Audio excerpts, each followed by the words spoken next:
All right, so the last of our transformations are the movement up.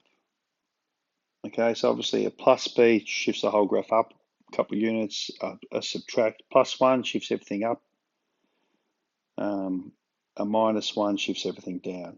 So I guess the key is here is when we shift everything up 1 unit, well, the midpoint is now here. So in the same way that we would once we shift our horizontal asymptotes and vertical asymptotes if we move up and down, left and right, well, what I want you to do with the trig functions is sort of move the x-axis, if you like, the mean value, move that up. And that helps identify how far up or down we should move points, okay? But again, do the period and amplitude in one hit, do that sketch, and then look, whether you find the x-intercepts first or do the translations of the horizontal and vertical first, I think that's probably a bit easier. So let us have a look, shall we? Let's give ourselves a little bit more graphing room. All right, so again, first things first, let's get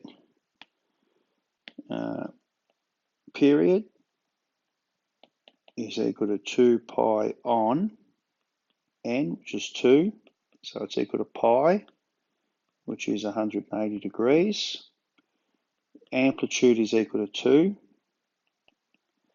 and the negative sign there is a reflection, isn't it? So it flips everything upside down. So perhaps let's just do our 2 sine 2 theta first. So 180 degrees is my period. So we're going to start, finish there. There's my halfway mark. Come up to there, come down to there. That would be my standard graph. So what if we actually, I don't think it's going to take that much to do the reflection first. So instead of being up there, I'm down there. And instead of being down, I'm up. So let's work that way, shall we? So since we're reflecting everything first, we're down, we're up, we're up, we're down. So that one's actually -2 sine 2 theta. And the +1, well, that's what I'm sort of talking about here a bit earlier. +1 means let's move my horizontal axis. I won't do a dotted line. That's my new horizontal axis, all right? Which means all of these points that are on the axis come up to there. That point up to there, that point up to there, that point up to there. This point here comes up to 1. Up to -1. And these points up here go up to 3. Yeah? So now, let's sketch my graph. Just going through all those points. So I guess, I lost it a bit there. I haven't actually worked out these values yet, okay? But in some ways I don't need to unless, it says to find the x-intercepts for it. So let's find the x-intercepts, but you can see how we don't, strictly speaking, need them to sketch our graph. So our maximum up here at 3 and a minimum here at -1.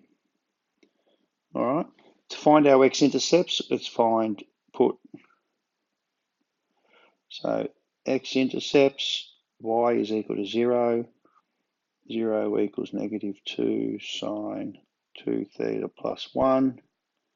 So -1 over -2 equals sine 2 theta. So we end up with that being a half, yeah? So which quadrants are we in? Sine is positive there and there. And sine inverse of a half is equal to in degrees, so it's equal to 30 degrees.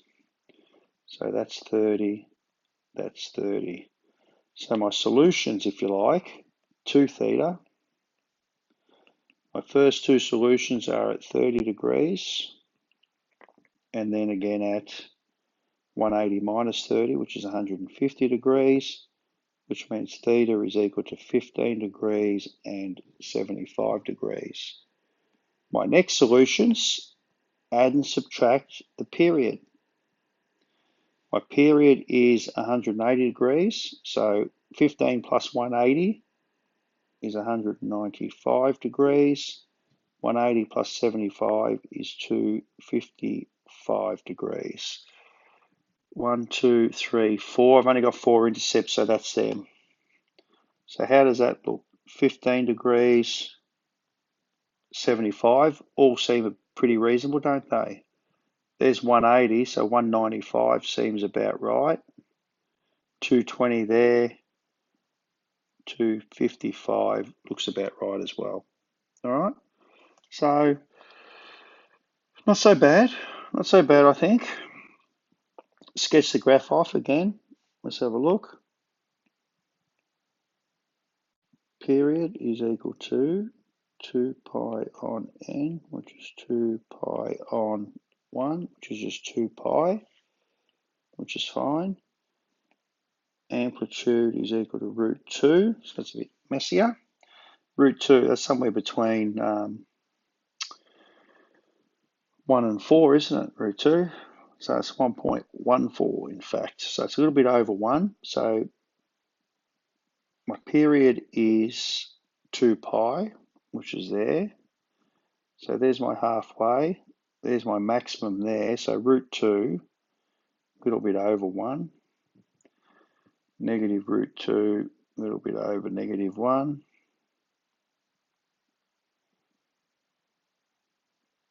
So there's our graph between 0 and 2 pi. We're shifting everything up 1 unit. So again, I'm going to bring, there's my new horizontal axis. Yeah, at 1. And everything comes up 1. So that point on the axis comes to there. This point on the axis comes there. This point on the axis comes there. This point is plus 1, so it's going to be above 2, so it's about up there. This point's a little bit below negative 1, so it's still going to be negative, which is about there. So let's go.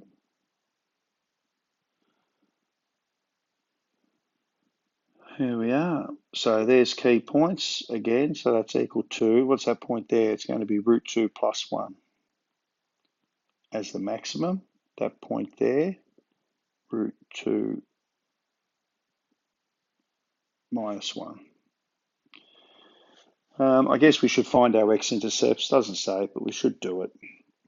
So x-intercepts, y is equal to 0.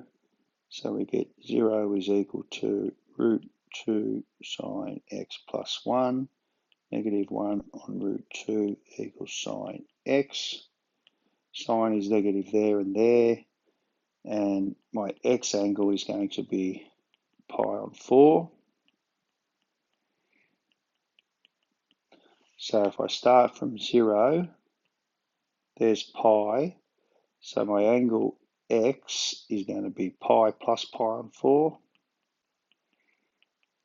And 2 pi, which is 8, minus pi on 4. So my x-intercepts will be at 5 pi on 4 and 7 pi on 4, which seem about right. Given 3 pi on 2 is 6 pi on 4. So either side with a bit of symmetry. Okay, get into it.